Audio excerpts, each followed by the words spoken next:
you. This is Kirsten back again. Please like and subscribe. This video might be a bit controversial. I've done a couple of controversial videos, really, but it's about the obesity rate in the Black community and specifically with Black women. So I was looking at a quote and, well, not a quote, but a statistic, and pretty much 4 out of 5 African American women are obese. Not just overweight, but obese, because overweight could be 20, 30 pounds. Obese is where your BMI, I think it's over 25, 28%. Morbidly obese, I gotta get the stats on that, but by far, Black women are the most affected by obesity. I think for white women it's 60-something%, but that's in the South. It just gets a little muddled, but overall, looking at all across America, Black women are the most likely 8 out of 10 times, 4 out of 5 times to be obese. Now this is a difficult subject for me to talk about because obviously I'm not obese. I have never been overweight, say for 10 pounds, which you're not going to really consider that. I have been very cognizant and committed to keeping my weight down before I had kids and after I've had my children, and I'm going to be frank, it hasn't been incredibly hard for me to do so.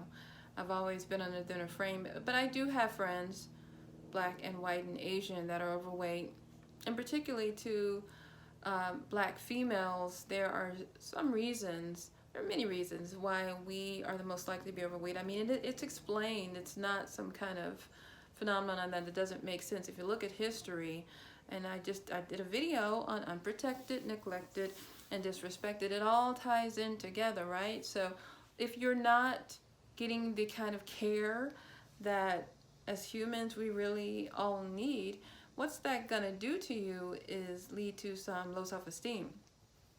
So I think that obesity rate in the Black community, specifically with Black women, one is nutrition and diet, which is a huge part of it. We know that in the African American community, a lot of the foods that have been passed down come from slave days, come from lack of access to healthier, high quality foods, and so it's just what we're used to eating. I mean, my family's from Tennessee and Mississippi, and you best believe what they're eating is not the healthiest of the healthiest, just what they know and what they've learned from their parents and what has been passed down from generations. Again, it's not their fault. It's just through the system. There's through racism and through slavery and through lack of access to healthy quality things that we could use. But we have in many ways made the most of not having enough of the good things we needed to take care of our bodies. But that's one thing. So there's choices now to eat healthier, but this is just what a lot of Black women know, is to just eat what's available to them and what makes them feel good, which is not necessarily going to be good for them. Exercise is a big part. One of the ladies I listened to mentioned that, Black hair or Black women's hair is very important. They want to keep it dry. You don't want to get it sweaty or wet. So going swimming and exercising is going to sweat out your hair.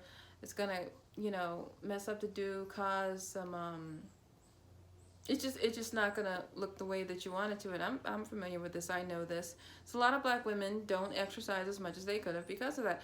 And just also, it's not as important in the Black community as it is in other communities to get the exercise. Again, it's lack of education and access.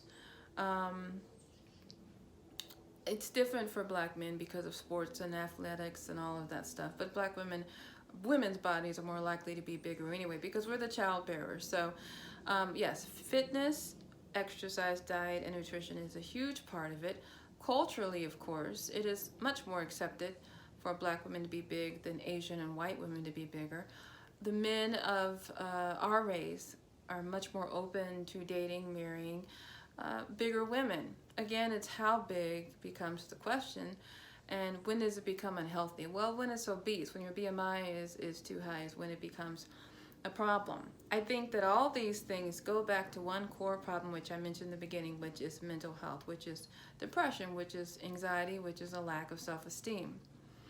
You can't tell me, you can't convince me that this obesity and overeating and not taking care of your mind and body is not tied to low self-esteem with anybody.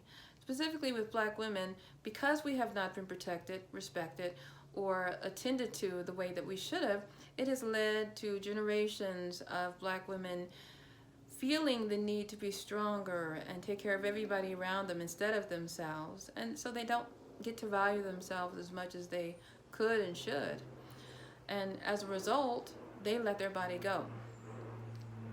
And so it's no coincidence that we are the most obese and that we are the least protected and respected and attended to. It's all tied in together. So the more that we are taken care of as women, and we allow our femininity to, take the forefront and allow other people to take care of us rather than taking care of everybody else, then we will be able to take care of ourselves, and that'll just be a natural part of what we do.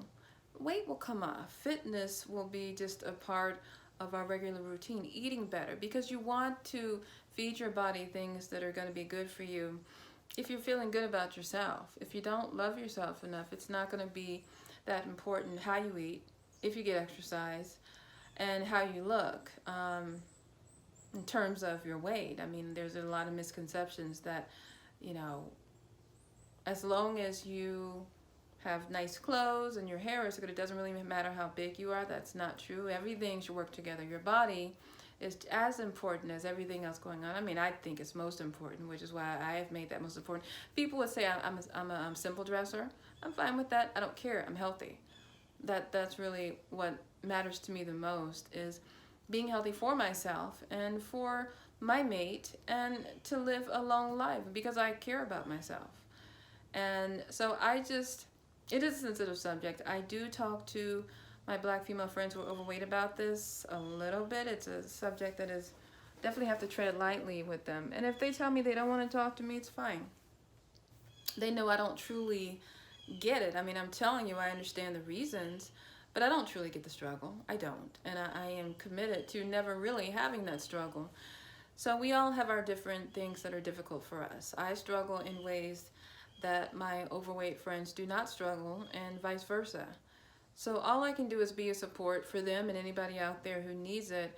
And I just want, as Black women, for us to be our best selves, because again, because we don't get enough recognition that we deserve, that if we take care of ourselves and each other, that will eventually happen. And I do think we have the best bodies on the planet.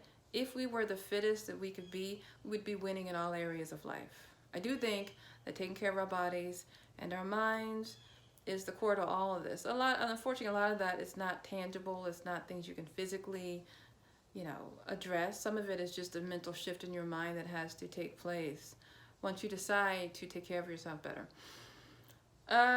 Anyway, it's a little uncomfortable to talk about, but I wanted to come on here and talk about the obesity rates in Black women, because it does, pardon the pun, weigh on my heart. It weighs on my soul. I don't want this for my sisters. I want us to all thrive.